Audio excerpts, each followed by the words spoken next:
Or no script, so we just gonna roll like we roll. Okay. Impromptu. In fact, we're gonna go ahead and get started right now. So, Let's folks, hey, this is episode 47. You got a little behind the scenes action there as we were just getting started. But yes, we are here for episode 47 of the On the Hunt podcast. Nate Rucker opened the show unintentionally, so we're gonna go over to Nate Rucker first. Nate has been in Mexico. That's right. He just got back, and Nate. Viva la, viva la, viva la.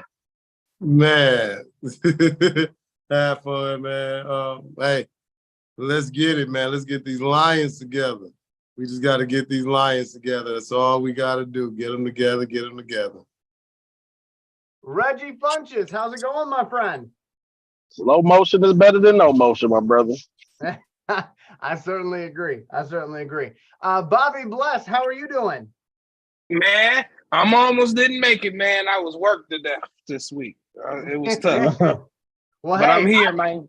I know you are looking forward to this weekend, my friend. You have your anniversary coming up, so congratulations. My four-year anniversary with my beautiful wife Brenda. It's just amazing. I wouldn't say it was nothing but an upgrade in my life and everything. So it's just a beautiful thing and how much my life has changed with that woman in my life. So I don't know, man. That type of abuse that Packers girl put on our stage, man. Yeah, I'm at the center of a block of cheese. Yeah, but other than that, I'm good. Let's go ahead and get into what happened last week. I just want to kind of get this out of the way. Obviously, it did not go the way that we wanted to. Seahawks ended up winning in overtime. I'll give you my thoughts first and what I'm concerned about, and then we'll toss it over to Nate Rucker, and we'll kind of go from there, okay? So, first and foremost, I am not about the Jared Goff slander, okay? I'm not about it. I don't understand it. It makes no sense to me. But I saw a lot of people after this game talking a whole lot of crap about Jared Goff. And to me, I'm looking at it saying, how are you going to talk crap about somebody who brought your team back despite all the injuries on offense that were going on? He was the steady part of the ship, and he almost got us back to the victory. And I know moral victories don't count. I get that, but I also don't understand why everybody was all of a sudden, see, Jared Goff isn't the guy. It's like, okay, we lost by a touchdown. Now, if we would have lost by 50 and he would have thrown 4 interceptions, okay, maybe have that conversation. I still think that would be premature because it's only week 2. But you got people jumping off the bandwagon like they invested their life savings in the outcome of this game against the Seahawks. So that's the first thing. I don't understand the Jared Goff hate. I'm not about that tonight. If you're trying to get that from me tonight, you ain't getting it from me, okay? Because I have no hate for him. Even on the Don't worry, I got you. Even on the interception that he threw, okay? Listen, Jahmyr Gibbs is pretty fast, so I understand missing that one, all right? It ain't going to happen a ton, but it happens every once in a while. But I don't understand the whole Jared Goff hate. I will also say that as far as things I am concerned about, I'm concerned about our pass rush, to be honest. I'm a little concerned about that because I know that Aiden Hutchinson has been doing everything he can to affect every single play he can, despite being held in both games so far. But I'm just wondering where everybody else is on that defense. I did see Anzalone make a really big play, so I'm not taking that away from him. But if I had to say that I was concerned about anything so far with the Lions, I would say I am a little bit concerned about the pass rush, but I am not saying get rid of Aaron Glenn.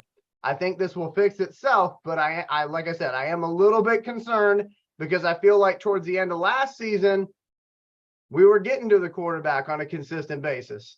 But starting out this season, it doesn't seem to be that way. So that's a concern for me. Last thing I'm going to say, injuries. Yeah, I mean, injuries suck. But we were talking about this last time on the show. If we're not going to give Kansas City a pass for their injuries, we can't give ourselves a pass for our injuries. It's supposed to be next man up. This is professional football. And it sucks to lose C.J. Gardner-Johnson. It sucks to lose James Houston. But the guys we still have are pretty freaking talented.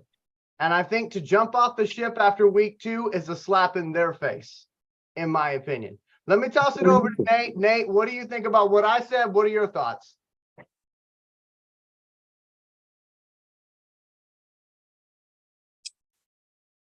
I can't stand Aaron Rodgers, but I'm gonna take something that he said for about 4 years ago. Relax. Relax. I told y'all this last year. We was 1-6. Everybody was firing Dan Campbell, doing all this. I told y'all then. Relax. But this is what happens when you have hype. But again, there's 7. Nobody said the Lions were going to go 20-0.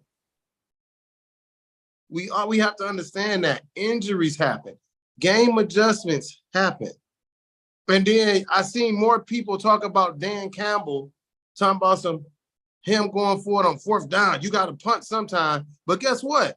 When it went against Kansas City and he went for it on his own 20-yard line and you got it, everybody, that's our coach. That's our coach.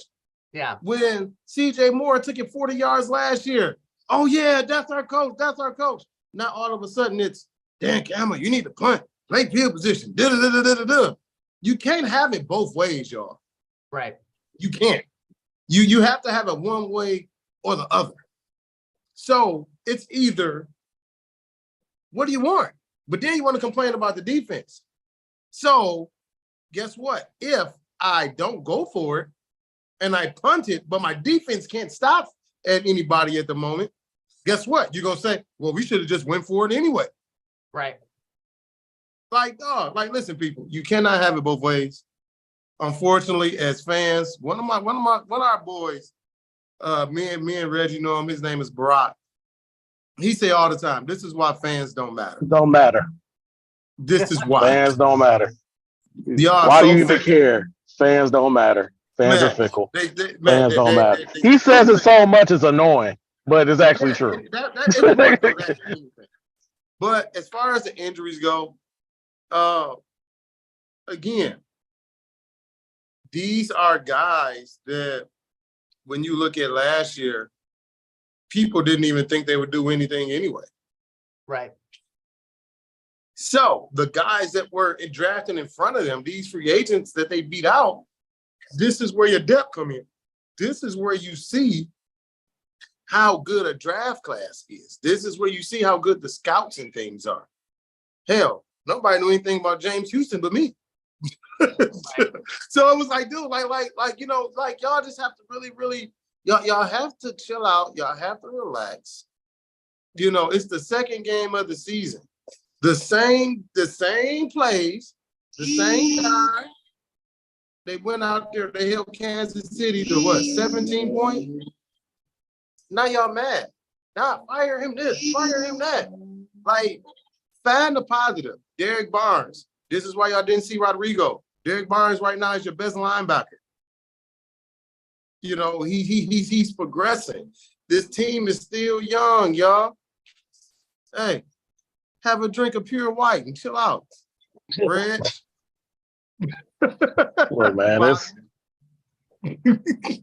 I don't know why people are frustrated. A lot of people, we felt that we deserved to give Seattle everything that we owed them. But the unfortunate thing is that's not how football works. No. Sometimes you get out coached, sometimes you have injuries, sometimes you just don't have a good game. And it ends up being like this. Sometimes you have a team that just has your number.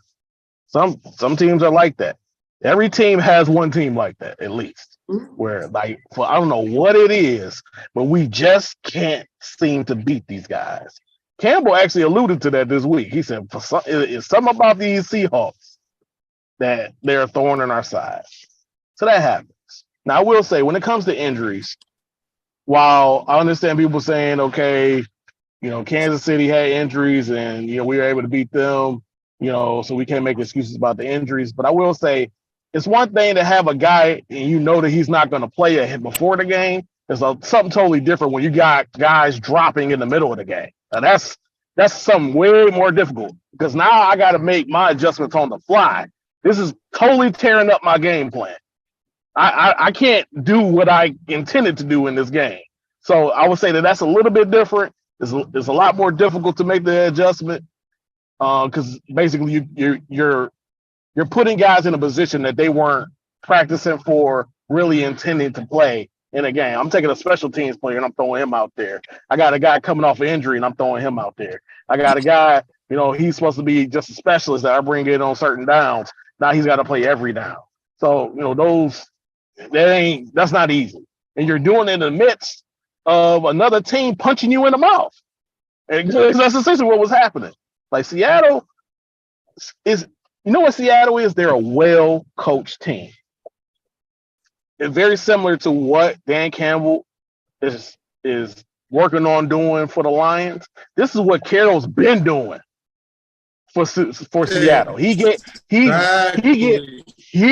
guys. He just gets guys to go to battle for him. They want to make him happy because he holds them down. Don't forget the zebras. Now that's a part that you wish that it was never a factor. But for 2 games in a row, we're watching teams be able to do something that should be clearly be called, and it's not being called. I hate having to go that route, but no, I got eyes. I can see. I got eyes and I can see. And if you're doing something over and over and over and over, and my coach is like, bro, what am I supposed to do against this? And you're not going to make a call, what am I supposed to say? I'm tired of getting apologies and stuff after a game. I'm tired of hearing this really shouldn't have been happening. No, if that's the case, a phone call should be getting made in the middle of the game and saying, you need to shore this up. This is not legal. This is happening on the field. This needs to change. Because right now you're giving an unfair advantage to another team. Facts. That is just mind-boggling to me. I never understood and this happened to our best pass rusher. Exactly. Tell me, how do you lead or do you tie in the league with 13 pressures? And you're still getting this much pressure on the quarterback. Keep in mind, I said last year that we will get the respect of the league when we win in spite of the holdings, in spite of the referees, in spite of all the same old lion talk, we win anyway. But this shit, it's getting old quick. The Kansas City thing took me by far. It was like the first time we seen Megatron get lined up in punt coverage. Like, dude, what are you doing? Like, this dude was 4 yards off the ball. And these referees, you guys are supposed to be upholding the law, the rules. And y'all don't even know the rule book. And it's crazy because, remember, it happened to us with Megatron. When they knocked the ball out the end zone, it should have been our ball. They turned around and gave it to Seattle. Like, how y'all don't know the rules? How y'all don't know the rules? You know what the messed up thing about this is too? In the middle of the game, while this stuff is happening, you'll have announcers saying something one way, and then when the guy that they hired to be their specialist, their referee specialist, say, no, that's not legal. Then they want to change their tune. I'm like, no, it's too late. Y'all been harping on this all game, making it seem like this is okay, and you got to give it to Andy Reid. He's such an analytical mind. He's even allowing this guy. No, man, shut up. That's not illegal. This is why we miss Reggie. This is why we miss Reggie the last 2 episodes, because hey, listen, the energy and the emotion that come from Reggie. Hey, look, you feel it. Our guy's in a parking lot right now. Can you imagine what this looks like from the outside looking in? It looked like I'm spazzing out at work. It really looked like I'm spazzing out at work. Hey, listen. Hey, thank God he ain't got tinted windows because they might have thought he was getting busy in the car. It's fogging up. It's shaking. Oh, man. Y'all so stupid. Bobby Bless, What are you thinking Man. about this game from the Seahawks? I'm so glad y'all let me go last too, because as y'all probably know, I ain't even say, like, after the game, I didn't even rant or rave or nothing like that. Like I said, a few things in the group chat among his brothers. But as far as the post, I just couldn't like wrap my game. I was mad about the game, but I don't know what part was I mad about, because it was so much going on. And I don't know, was it the play? Like, it was a lot to take in. Like, was it the play calling? Was it the dudes who hurt? Was it them sorry referees? It's just like so much. I couldn't grasp us losing by the one possession going to overtime. But I feel like what you said about the defense, I feel that way, Elijah. What my guy Nate said, just relax kind of thing. I'm okay with that too. And I'm definitely okay with, like what Reggie said. This might be a team we can't beat. So that, like, I'm glad I got to go last, where I can just talk to other Lions fans that I actually respect their opinion, where I can like actually come down to the game. But to me, the shit that pissed me off is the damn referees, as usual. I try to say I wasn't gonna ever talk about them damn referees no more. I tried, but honestly, and this, I hate to even sound like a quitter on the game, on the guys. But I knew we was gonna lose when the damn dude face masked our dude, pulled and got a pass and then they threw a flag. Talk about that still. That still make me so mad. So he had a whole face. DK Metcalf had his whole head turned. Yep. But as far as the injury, I wanted to pose a quick question amongst my brothers, as usual. How much do you think them not playing in preseason got to do with some of these injuries? I would say I think some of it has to do with that. But I also think that some of the injuries were just unavoidable. I mean there's some of it where it's like CJ Gardner-Johnson, a torn pec. Like if for lack of a better term, if your number is going to get called like that, your number is going to get called like that, whether you're out there for 3 plays or you're out there for 40. But I will say, my hope is, and I know we only had CJ Gardner-Johnson for, I think, a season, and then we got to do something with his contract. My hope is that he will stay around this team and still be a leader on the sidelines as long as he's able to. And I do just want to put one caveat out there about that. It does depend on when are they healthy enough to stay on the sidelines, because that is a factor. And I hadn't ever really thought about that until the Aaron Rodgers injury, because people were asking Aaron Rodgers, are you going to be there for Zach Wilson this season? And he's like, well, whenever I'm healthy enough to be on the sidelines. And I went, you know what? That's a fair point. When you are an injured player, we hope to see you on the sideline supporting your teammate, but we also don't want you to get run into on the sidelines and then get even more hurt. But I hope that CJ Gardner-Johnson sticks around with the team. Reggie, Bobby's question about the injury, what do you play into that? And I'm neither here or there, just to throw that out there. I just wanted to hear y'all opinion, because like I don't really know, because like dudes always get hurt in Detroit, and they play in preseason too. So I just So the one thing about the injury is it happened at a position that we actually have some depth in it. So if you're gonna get hurt, let it happen there. You know what I'm saying? Let me have a guy that's ready to step in and do like his Tracy job. Walker. Now, like Tracy Walker.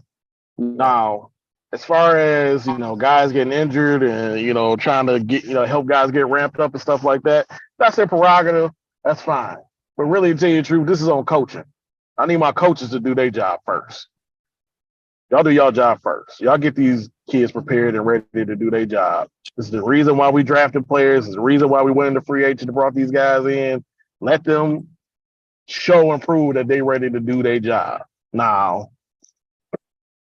I hate this for the guys that got injured, because, especially Gardner-Johnson, whenever you got a guy shooting off at the mouth and getting everybody hype and being the heart and soul of a team, that's the last guy that you want to get hurt. Especially after you have us getting ski masked up and all this other stuff. So now I'm ready to have a drink. Hey, Philly said he stole that from them. It's crazy, Philly, man. the Philly fans, I the mean, Philly fans said he stole everything that good in this life can be traced back to Philadelphia if you talk to somebody from there. long enough. How you doing, sir? Right. Now here's the downside Concourse. about those injuries. I got you. Even No problem. though it happened at a safety position, we're going to be without Kirby Joseph this week as well. Yeah, I like Kirby Joseph. That's my guy. So you're going to be without Kirby Joseph. You're going to be without CJ. You're going to have Tracy Walker. Most likely, you're going to see Brian Branch is going to go ahead and slide over to the free safety. So we're going to see a lot more of Will Go to Harris. Concourse. Have a good one. You're going to see a lot more of Will Harris, a lot more of Melifonwu. So I still think we're going to be okay. But again, like I say, it's injuries. But when I look at whether, I won't say it had nothing to do with preseason or the lack of playing, because when you think about every year, there's always a rash of terrible injuries when in the first couple weeks, preseason, training camp, and the season. So we lost CJ Gardner-Johnson for the year. Aaron Rodgers is gone. Nick Chubb is gone. You look at Saquon Barkley, Trayvon Diggs tore his ACL in practice.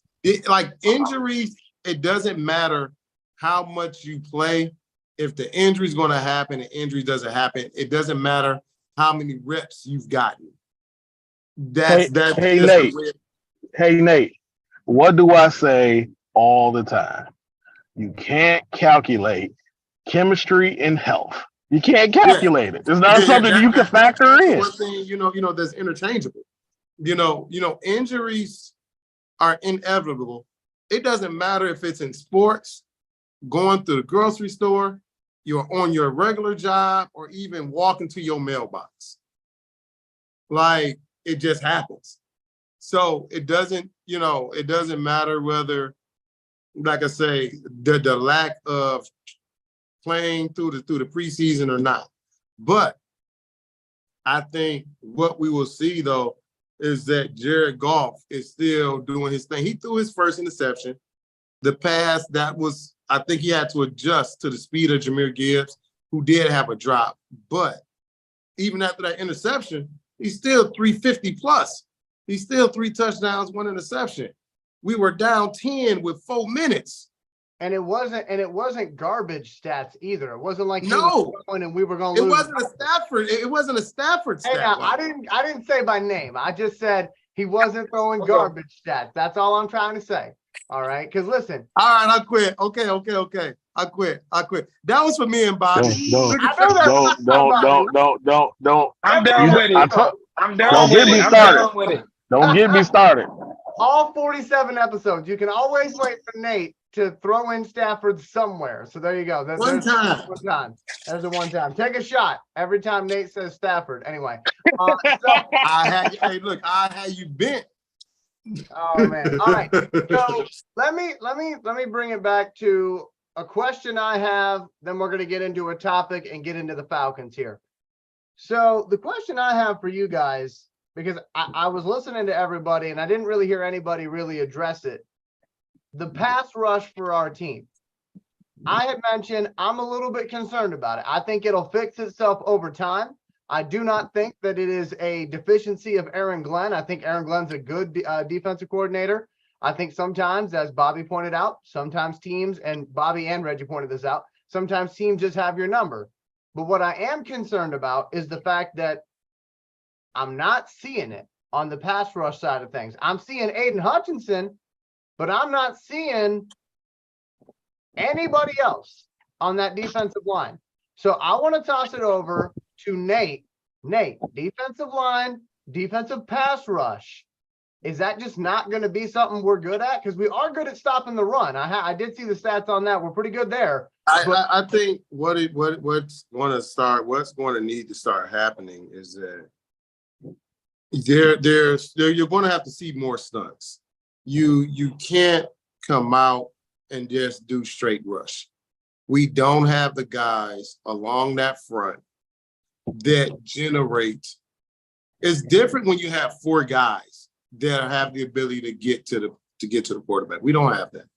This is one of the reasons why a lot of people, including me, wanted Jalen Carter. Right.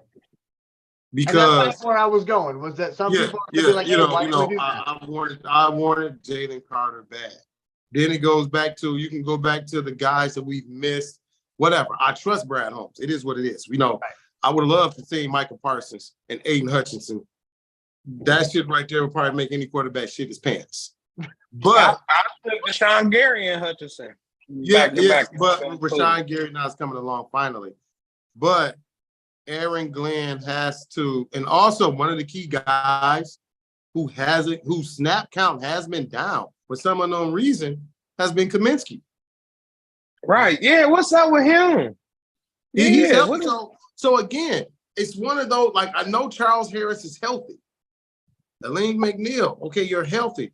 They did miss Pascal was out, but this is where the emphasis on Aaron Glenn comes into play. Like, hey, without these guys, number one, we have to move Aiden Hutchinson around. You have to put him left. You have to put him right. You have to bring him off of stunts. You cannot just have him rushing off the left side of the line where you have a left tackle who's already, like, to me, when they played Kansas City, when I seen Dum Dum lining up that far off the ball, I would have switched him to the right side. I would have switched, or I would have put him on the inside. Move him around so that you force line adjustments. So this is where the emphasis on Aaron Glenn comes in, where it say, hey, your other guys aren't getting there. Charles Harris is generating pressure. Okay, that's fine. But when do the schemes come in? When do the stunts come in? When do we see the true mindset of a defensive coordinator to generate pressure without blitzing or using a timely blitz? You can't keep doing the same thing. I'm glad you got away from the zero blitz, but damn, there's more than a zero blitz in the NFL defensive playbook in the world. We know this. You got zone blitzes. You have mid-level blitzes. You have robbers. You have a Mike blitz. You have a Sam blitz. You have a Saw blitz, which is basically essentially blitzing your linebackers, dropping the defensive lineman, whatever. But you have to cause the offensive line to be uncomfortable and make them move their eyes, number one. If I'm an offensive lineman and my guy is consistently lining up across from me and you're not moving him, hell, I'm good. Because if I know, as long as he don't get on the outside of me, my guy on the inside is going to consistently chip him. Granted, we haven't seen him knocked off his feet, but he's still getting hit. And it's like, dude, do something. Move him around. Like, fake a blitz with it. Something. Like Myles Garrett. Myles Garrett be everywhere, man. Everywhere. You did it last year. Last year, Aiden Hutchinson was on the right, the left, the middle. You dropped in coverage. You fake blitzes with him. You brung a blitz and you drop Aiden. Like all this, like where is the imagination from Aaron Glenn right now? It's just like, dude, you got to do something. I mean, these two quarterbacks that we faced, Patrick Mahomes and Geno Smith, man, I mean, they had all day to throw and their tackles wasn't even starters, man. Like, what the hell? And that's where they got away with a lot of holding though. I get that. But I'm also saying, okay, we can't blame everything on the refs. All right. Some of it is we need more Lions to step up, but I certainly get it. Because yes, there were some pretty blatant ones out there that weren't called. But Bobby, the one at the end of the game. Exactly. Bobby, I want to toss it to you, my friend. pass rush. Yeah. Are you concerned about it? Like I am. I wouldn't say concerned, but I'm watching. You feel me? I'm looking. But make a long story short, I'm more what Nate said. Let's do more to feature Aiden Hutchinson. You know what I mean? Move him around. It's definitely moving him around because he like last year, I remember asking the question like, why is Aiden Hutchinson dropping in coverage? Because Nate, you specifically told me because he is the best on the team at reading and reacting, and I feel that's the same way. So you need to let him be around so you can see the game at different angles. I definitely agree with that, and also too, we need one more guy. Obviously, the Aiden Hutchinson help ain't on the team. That's just how I feel it. Especially with James Houston gone, they made a better. I feel that too. I definitely feel that. Yeah. Him and James Houston, it was the best thing they had. I did not want to be this guy. I didn't. But I really, really, really hate the fact that Carter is not on this team right now. Right. I was about to say that. I did not want to be that guy. Jameer. I did not. I did not. Have Jamal get did Carter. not. I did not. Because I like it. I do. But right now, it's almost like I had a sweet tooth, so I went and got me some more candy. But I got a protein deficit. I need to get me a steak. Right, and it's only because we've seen how effective Kaminsky could be for Ayton last year. So I'm only imagining what a more talented playmaker at his position could do for Hutchinson. And it's not to say that we can't make a trade for a guy. That's not to say that we have to wait till next year. It could be. It is what it is. But for real, that's how concerned I am about what I was seeing. And I'm gonna throw another thing out there. It is what it is. Like I'm we talked about Aaron Glenn last year about not firing him, but he has to justify that. And I want to see, just like we have a mind on offense and Ben Johnson, I want a mind on defense like Ben Johnson. Somebody that's creative, somebody that's coming up with schemes, somebody that's able to make adjustments on the fly, make it to where you're just look, the fact that we got near Geno so much and wasn't able to get, and why was Geno still running? So aggravating. Too. Why was he still running? We still not spying him. We ain't seen him do that shit enough. I couldn't. It's so much that game was pissing me off. It is just so much it's just so much to take in. But I think we need to go get a guy. I swear I do. Y'all remember that? Y'all remember Kevin Hart talking about how he had to jump out of a truck and the lady looked like, oh my God, he doesn't have any knees. Yeah. That's how I feel getting out this truck. This truck is lifted to the gods. I'm scared. How about it? I might blow my knee out. Achilles don't feel me now. Right. Oh, yeah. So let me address Bobby's thing. Okay. About spying Geno. They were doing that, but Pete Carroll and his adjustment was, remember, Geno didn't take off in the beginning.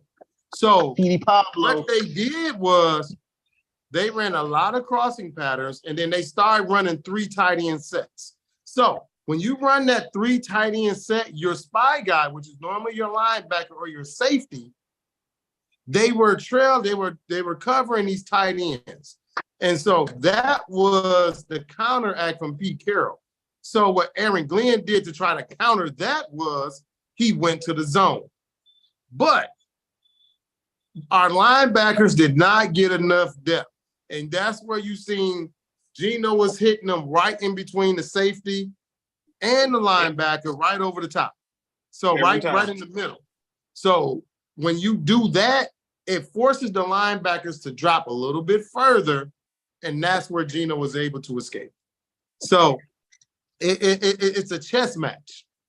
And it just goes to the guy like you said, Pete Carroll's been doing this for a very long time. We give Andy Reid all this credit, but you cannot forget the Bill Belichick's. You cannot forget the Pete Carrolls. You know, these guys, this is what they do. Kyle Shanahan, these guys are X's and O's mismatch makers, and they adjust on the fly. And that's what we got. So here's why I'm not jumping off the bridge, so to speak, when it comes to Aaron Glenn, just in case anyone's curious. So I know last week was not ideal. And as I just mentioned, I am concerned about the pass rush.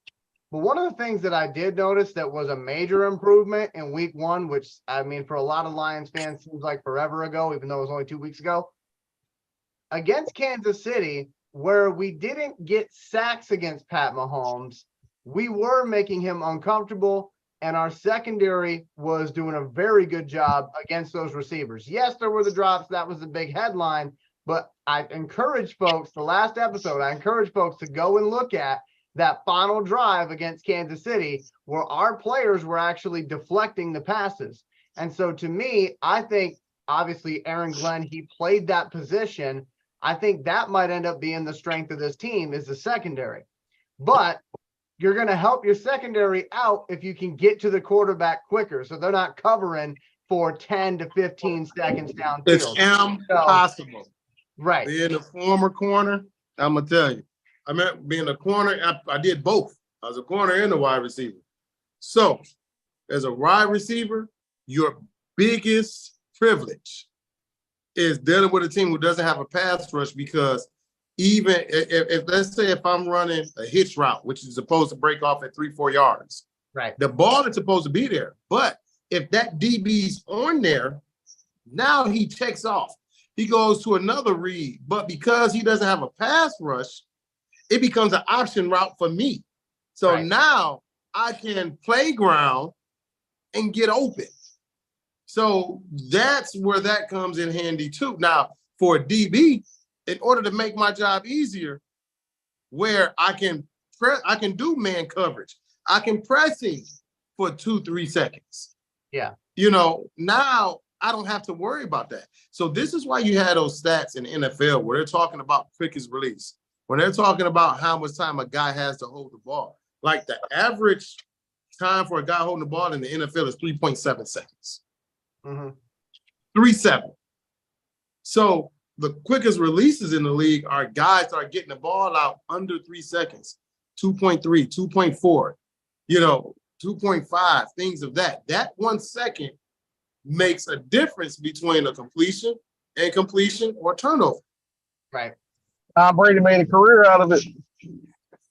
He certainly did. So let's talk a little bit about Jahmyr Gibbs. Obviously, a lot has been made about Jahmyr Gibbs this week with David Montgomery being out. I know he has also been listed as day-to-day, but I would sincerely doubt he'll actually. He's out. He's listed as doubtful. He's actually listed as doubtful now. Yeah. What I'm they did gonna go out on a was limb. they sent out the injury report. Yeah. Montgomery's out. Decker's out. What, that one you put in the group chat? Yeah. That one the Montgomery doubtful, but that's out for real. But Yeah. Doubtful is out. a lot has been Because he hasn't practiced. Yeah. Yeah. Question like once if you haven't practiced and you're still doubtful on Friday, you're not playing on Sunday. It just is what it is. Mm-hmm. Probable is different, but doubtful, unless his ass get up and does 30,000 jumping jacks with no pain, he ain't playing. So this is where Bam Knight and Jahmyr Gibbs got to step up and Craig Reynolds. So a lot has been made about Jahmyr Gibbs, though, and then that's what I wanted to talk about. So as everybody on this show knows, Jahmyr Gibbs is my guy. All right. I've always been a fan of him. What you're not going to hear me do, though, which is different from other folks who root for Jahmyr, you're not going to hear me give him free passes when he fucks shit up. Okay. Just straight up. The drop he had was a bad drop. We needed that. It was a crucial one, too. We needed that. So you're not going to hear me, even Look like though, Jamal Williams with that one. even though I am a huge fan of Jameer. I've always been a fan of Jameer. You're not going to hear me just give him blatant passes whenever something bad happens. Okay. I'm going to call it like I see it. And that was a drop that we desperately needed, or, we needed that to be a catch, because if it was a catch, that would have been gone to the house. Okay. The thing Or with close Jahmyr to Gibbs- it. the thing with Jahmyr Gibbs is he is now going to be asked to do what a starting running back does. And I think for the Lions, what they were trying to do the first couple weeks is let him gradually get more reps. Well, that plan is out the window. And I say that because Craig Reynolds was also injured. Craig Reynolds is not that guy. All right. He is not that guy. I don't know if anybody else knew it or not, but last weekend against the Seahawks, you could feel the air come out the building when Craig Reynolds was running the ball. And I don't mean like everybody was waiting to see him break off a 50-yard run. It was, oh shit, this is what we're down to, is Craig Reynolds as our running back. And I'm not trying to be disrespectful to Craig Reynolds. Listen, he's good at what he does, but he is not David Montgomery. Okay. Jahmyr Gibbs is not David Montgomery. Jahmyr Gibbs is a completely different skill set. So Jahmyr Gibbs, this is a big game for him. And if y'all remember a few weeks ago, I was talking and I was saying, hey, if that offensive line is healthy, watch out, because Jahmyr will take. Vitai's out. That's who it is. Vitae. Yeah, is also out. But I was saying, if this offensive line is healthy and doing what they're supposed to do, Jahmyr Gibbs will take advantage of that. Well, now we have a little bit of a banged up offensive line. The receiving core is also banged up. So I feel like this is where Jahmyr Gibbs is, going to either prove a lot of people right, or he's going to have a lot of people thinking we should have got Jalen Carter and that he was a luxury pick. And for me, I feel like it was good that we got Jahmyr Gibbs. I still stand behind that pick. I think Jahmyr Gibbs is going to be a great running back, and I don't think his entire career is weighted on this game against the Falcons. But I promise you, okay, there will be fans for the Lions, and I say fans, I use that term lightly, who are going to look at this game, and if Jahmyr Gibbs does not run for, $150 and 3 touchdowns, they're going to say, well, see, it was a wasted pick, and they're going to turn on the kid. Don't be that person, okay? This is a long marathon for Jahmyr Gibbs, all right? This will be the first time that he is called on as that dude for the Lions, and he's doing so with a banged up offensive line. Like we need to get our focus right when it comes to that. So I think he'll have a good game. I think he'll make some big plays. But again, if he does not go out there and run for $150 and 3 touchdowns, it's not all lost, because this is a marathon, not a sprint. But I just want to ask y'all what y'all think about Jahmyr's opportunity. Such confidence. We'll start with Bobby Bless. Bobby, what do you think of this opportunity for Jahmyr? He leaves a lot to be desired. So they want him to have the ball. He better ball, because hate to tell you, brother, the more Jalen Carter does well, and the more Jahmyr Gibbs leave more to be desired, I'm gonna be in that group that you were talking about, wishing we had Jalen Carter, because like Nate said, hey, that's who I wanted. To be honest, if I had a choice to get him, and that's who I would want it. Nothing against Jahmyr Gibbs. who I wanted. Yeah. So nothing against Gibbs or nothing like that, but to me personally, I'm not. What we traded up to get him, and we traded out to get him and all that stuff. I don't want no damn first round project. So he better get it together. That's just how I feel. Nothing against the kid. I like using him in Madden too. But fuck, he ain't doing nothing in real life. So he better get it together, man. If you're gonna blame anybody, you can't blame Gibbs for this. You gotta blame Carter for being dumb. right. But if Carter wasn't dumb, we would have got Carter. Yeah, so that's the other case. So, but I think that more of getting Carter is because that Forrest didn't want to get him, to be honest. That's how I feel. The Forrest didn't want to be bothered with him. But to make a long story short, I'm a supporting Gibbs. The quicker the better, brother. That's all I got to say. The quicker the better. But you know what? Bobby, the other two thing about Gibbs, first game he really didn't get a lot of touches and stuff like that. Second game was the first game he actually like used for it. So Yeah, but I looked at this as really his. I looked at this really as his first game, not so much as his. If his he, debut. I'm starting to. If he don't get a lot of carry, if he don't get fed for real, it would make me think he lacking in the grabbing the offense. Honestly, so But you know the messed up thing is? The messed up thing is he's going up against Bijan this week. Right. Yeah, Bijan ready. That's really the you know the pressure's gonna be on him to perform. Yeah, you don't really want him operating under that kind of pressure. You want him coming in saying, "I got to do what I got to do to help the team." Man, he was first round pick anyway. He gonna have to operate like that anyway. No matter if it was Bijan Robinson coming to town or anybody for real. But specifically at his position though. Yeah, specifically like we could have actually drafted the guy. You. That's the guy. That was the guy before you. But but you know what I mean. I'm a bet on Gibbs. If I had to do anything, I'm a bet on Gibbs. But I'm also gonna be like, man, I'm running out of excuses for you, man. You gonna have to do something. And see, I guess that's where like I disagree. Okay, I disagree because I feel like it's awfully quick to kind of jump to that end of the spectrum. But I get where Lions fans are going to look at this and say, well, again, if he doesn't have this great game, well, why did we pick him like that? I feel like with Bijan, all right, in Atlanta, I can promise you Atlanta Falcons fans are just happy to have Bijan on the team. And even if he wouldn't have came, even if he would have came out and he wouldn't have been as quick to pick it up, as he has been, credit to him on that, they would have been just fine with that because they know that's not true.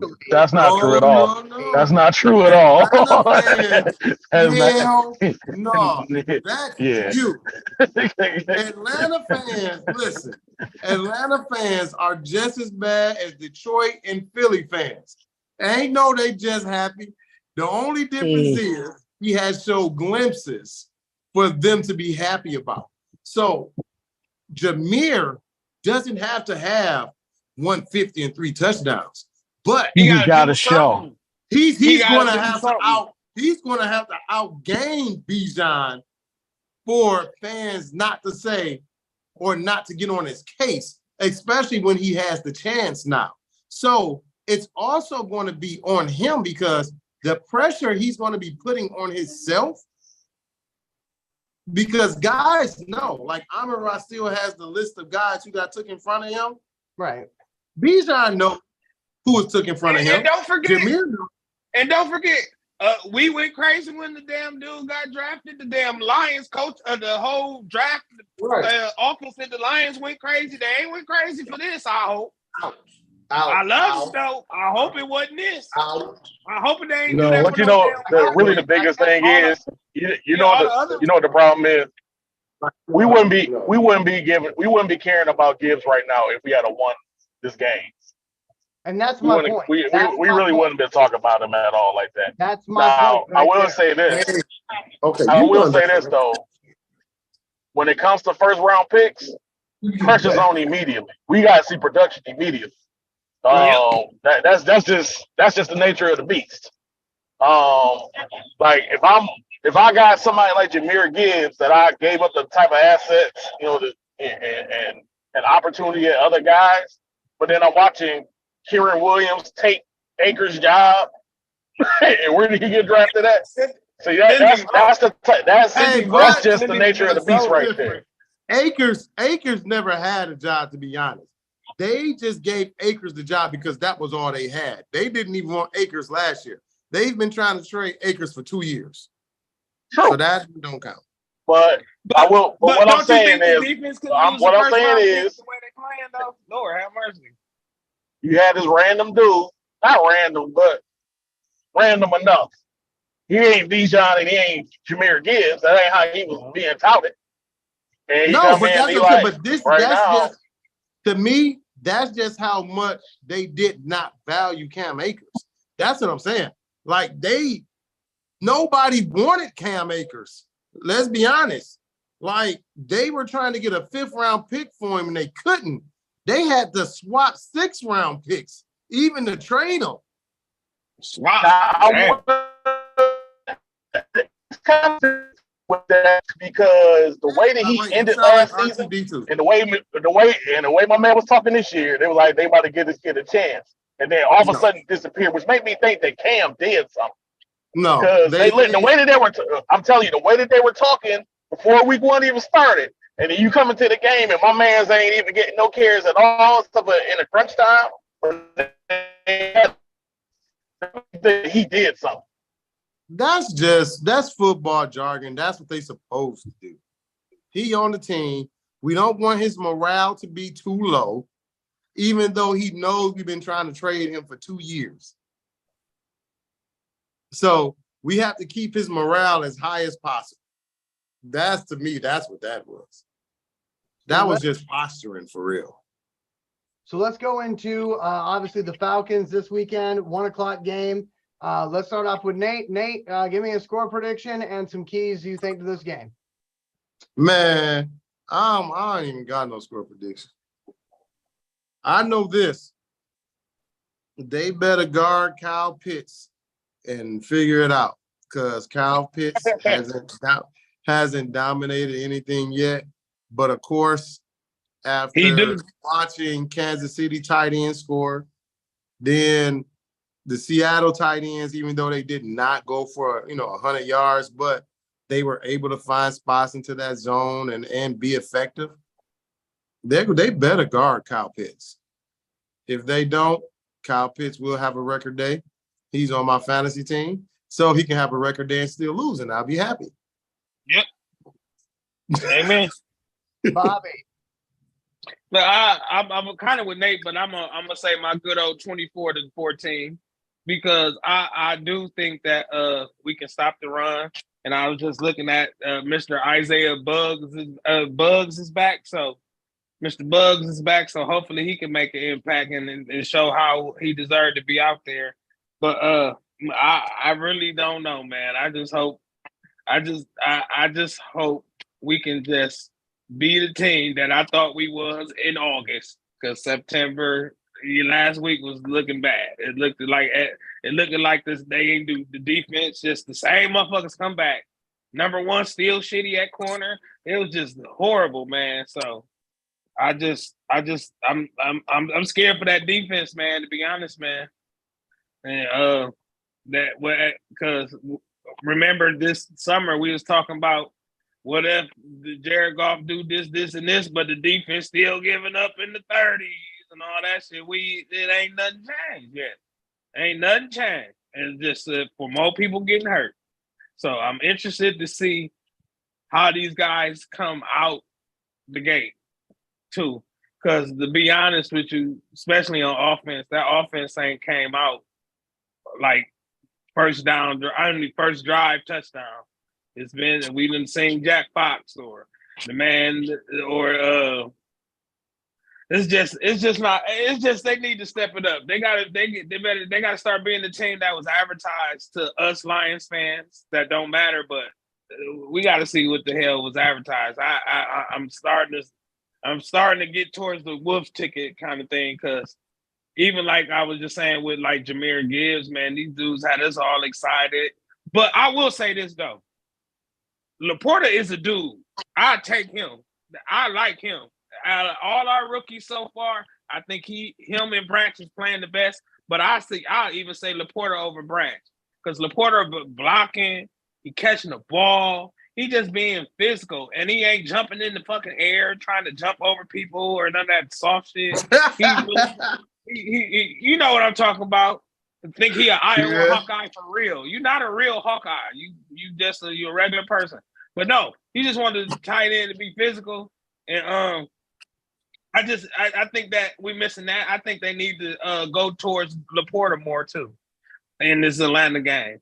Like you said, we talk about Michael Pitts. We talk about Pitts on Atlanta. Yeah, on the Falcons.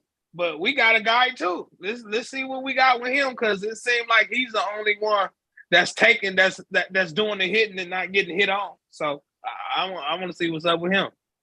And And I'm interested to see some more of that Josh Reynolds. I mean, Golfton Reynolds, because that's looking like the best thing we got in the passing game for right now. The most reliable receiver seems like it's being Josh Reynolds right now. So I want to see how they feature him more too, because obviously that connection between him and Goff, we're gonna need all the good karma that we got around this team. We're gonna need to put it all together this week because we teetering. And the reason why I say we teetering because we going to want to go different places. You know, the only blessing is that everybody in the damn division lost last week. That's the only thing that ain't got us behind the 8 ball. That's the only thing that we're literally in the same boat that we was after week 1.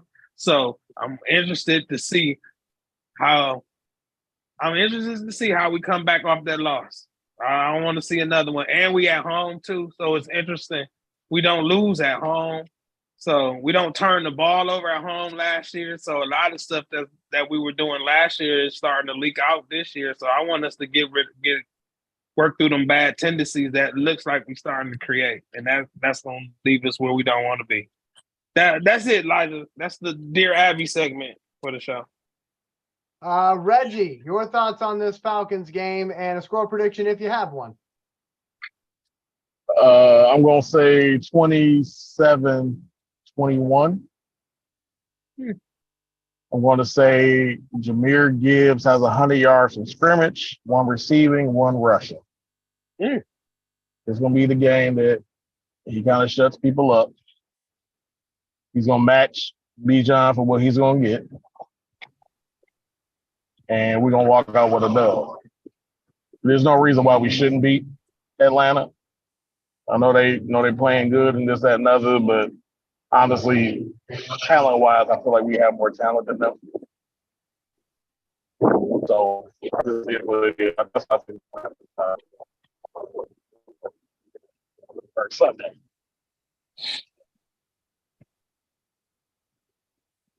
So my thoughts here. I know a couple weeks ago when I gave a prediction, I said 31-14, I believe is what I said.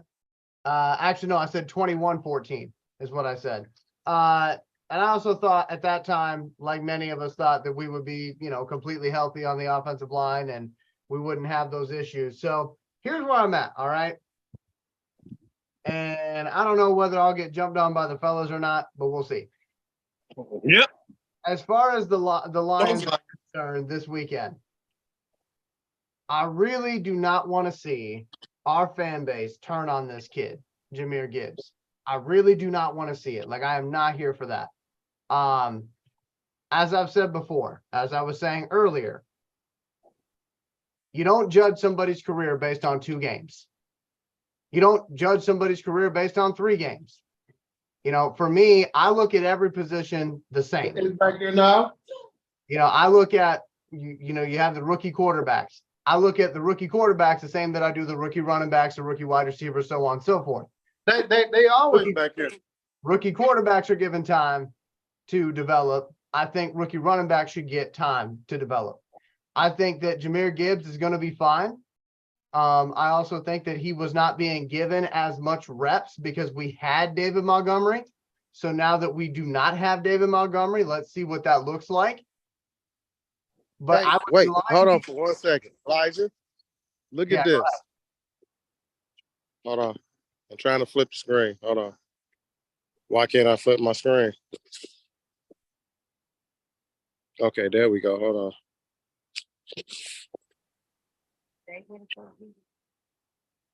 That's nice looking. You see them 2 deers in my bed. I'm not seeing any animals if that's what you're trying to show me. I heard deer in my backyard, but I did not see anything. Okay. Okay. I guess Nate was trying to show me something. Maybe when he pops back on, we can see what he was trying to show me. But to finish what I was saying, I just hope the Lions fans do not turn on Jahmyr Gibbs after 3 games. I think that would be very premature of us. I also think that this is going to be interesting. I mean, I don't want to be a person to say, injury this, injury that, but I also know it helps when you have those big fellas up front healthy. And Jahmyr Gibbs is not having a healthy offensive line. Like, there's no ifs, ands, or buts about it. Our offensive line is not healthy right now.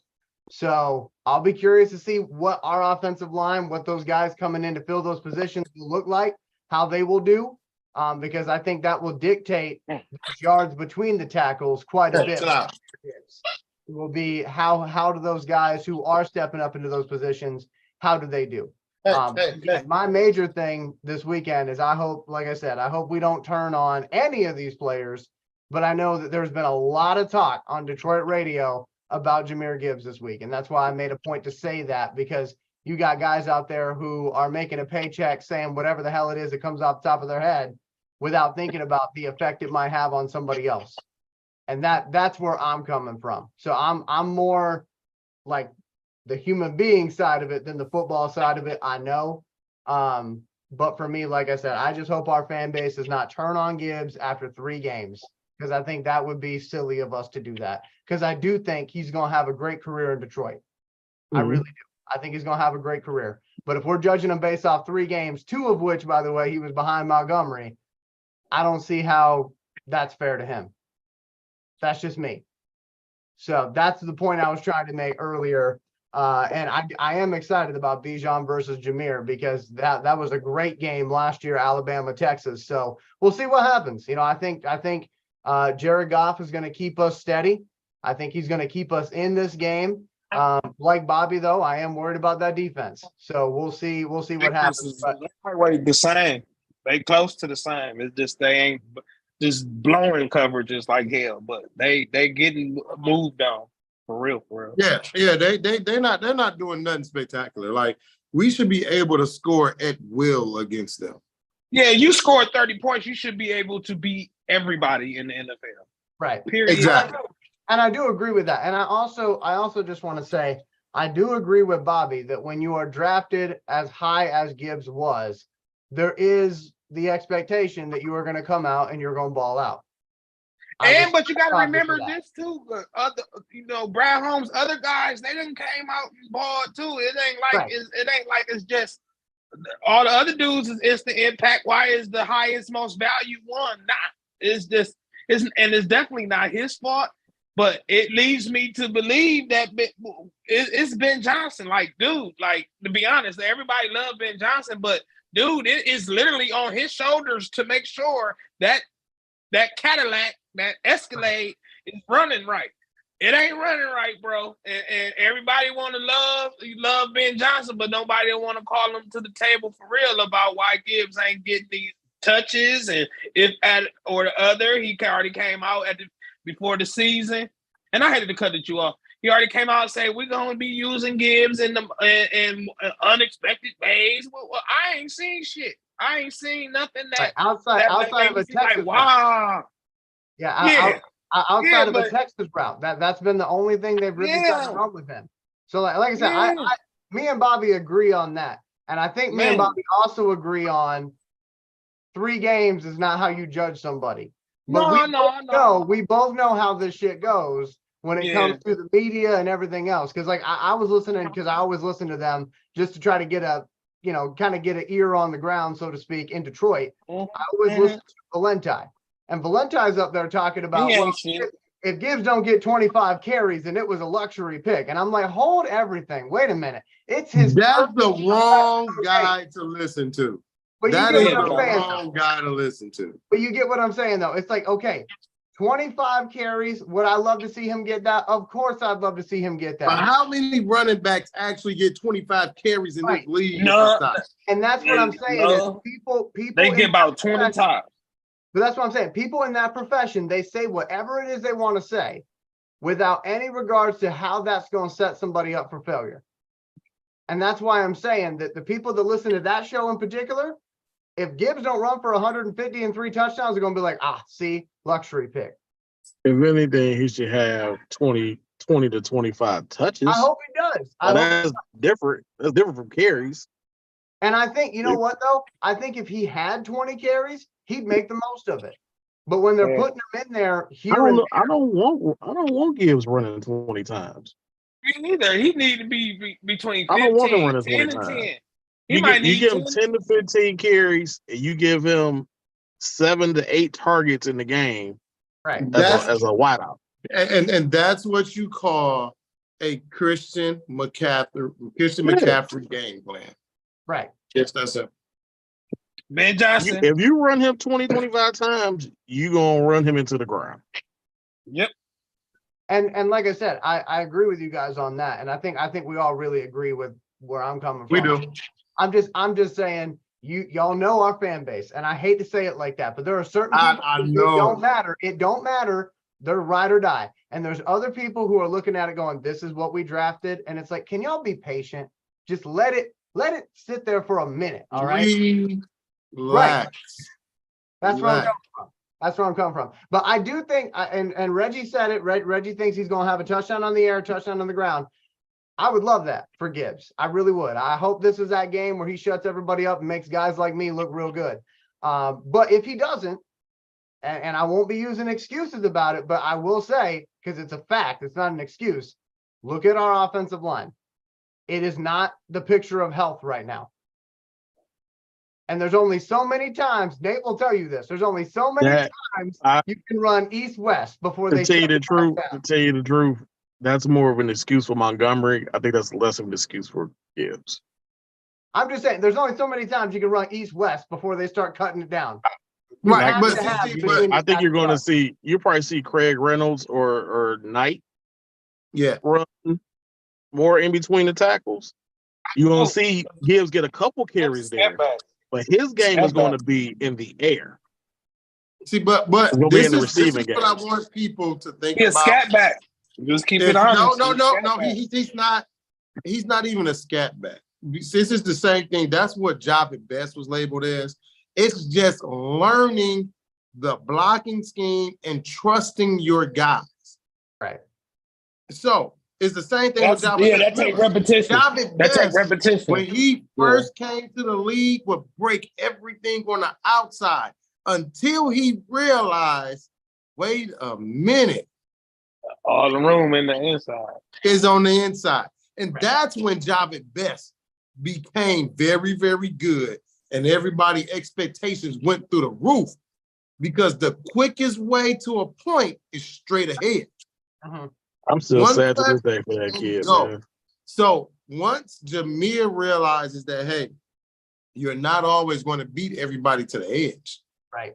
And he's got to learn that. He's got to learn that quick now. He doesn't have Montgomery. He's still adjusting. Right. He gonna be all right though. Yeah, gonna be all right. And like I said, maybe this is that game for him. We'll see. But that's going to be a 1 o'clock kickoff, as everybody knows by now, I'm sure, between Atlanta and Detroit. I'm going to stick with my prediction that I had a couple weeks ago, 21-14. I think it'll be a good game. I really do. I think Jared Goff's going to keep us in it, and you'll probably hear me say that quite a bit this season. Jared Goff keeping us in it. I just hope, like everybody else has already expressed to you, I hope that defense shows up, and I hope they can get some, hits on Desmond Ridder. That would be nice, and maybe even stop. You're gonna deal with another mobile quarterback. Yep. So, in order to stop mobile quarterbacks, you gotta keep contained. You gotta keep contained. Your pressure's got to come up the middle. That's how you stop a mobile quarterback. Your pressure has to come up the middle. So looking at you, Aleem McNeil. Looking at you, Aleem. Mm-hmm. So let's go to closing remarks here before we toss this one out. I do want to say congratulations to Bobby and Brenda. I believe they're celebrating 4 years of marriage this weekend. Congratulations, guys. That's awesome. Thank you, brother. Thank you. We'll start off with Bobby for our closing remarks. Bobby, what do you got for us? Man, I just want to win. I need to buy me a hat, man. I'm not playing with them this week. I was nice last week, but I might have to do some cussing next week. No, for real. No, I just want to win, man. I don't know, for real. Just win, baby. Ain't that what the Raiders guy?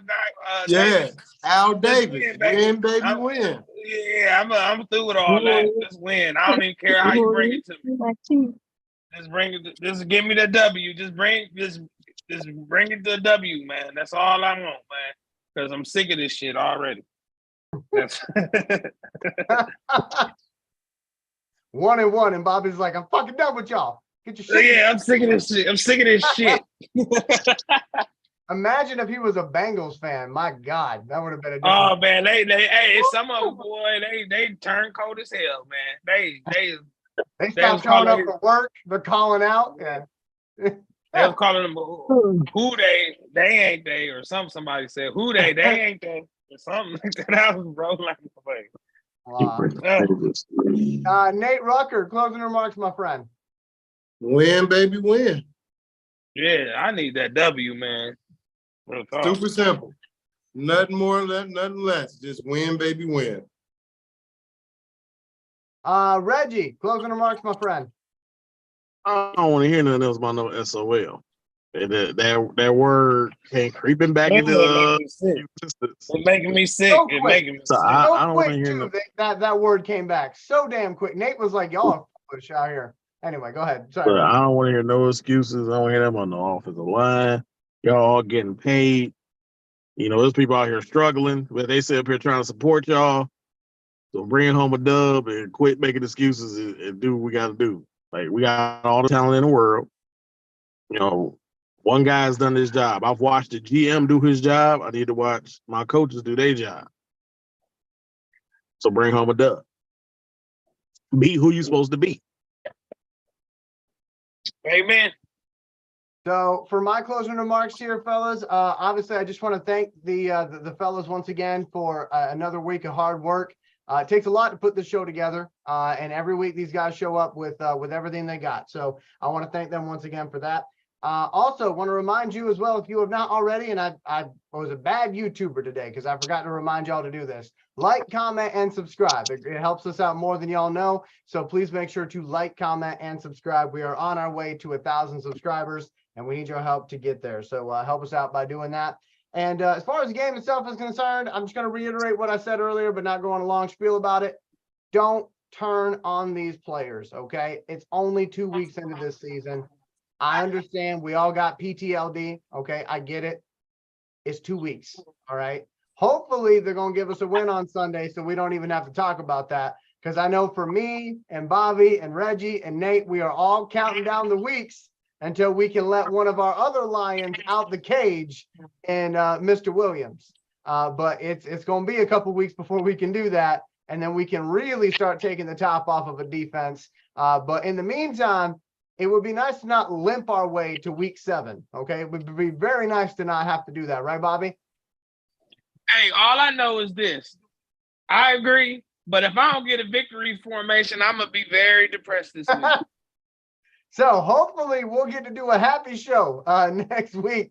Well, showing out Bobby hat and everything. Again, it is the Falcons. It should be a good one. I'm excited about it. My stepmother's actually a Falcons fan, so I'm sure I'll be hearing it from her this weekend, that's for sure. But hey, for Nate Rucker, who has put on his cloak of invisibility, for the #1 Lions fan, you know, Mr. Bobby Bless, for Peace, y'all.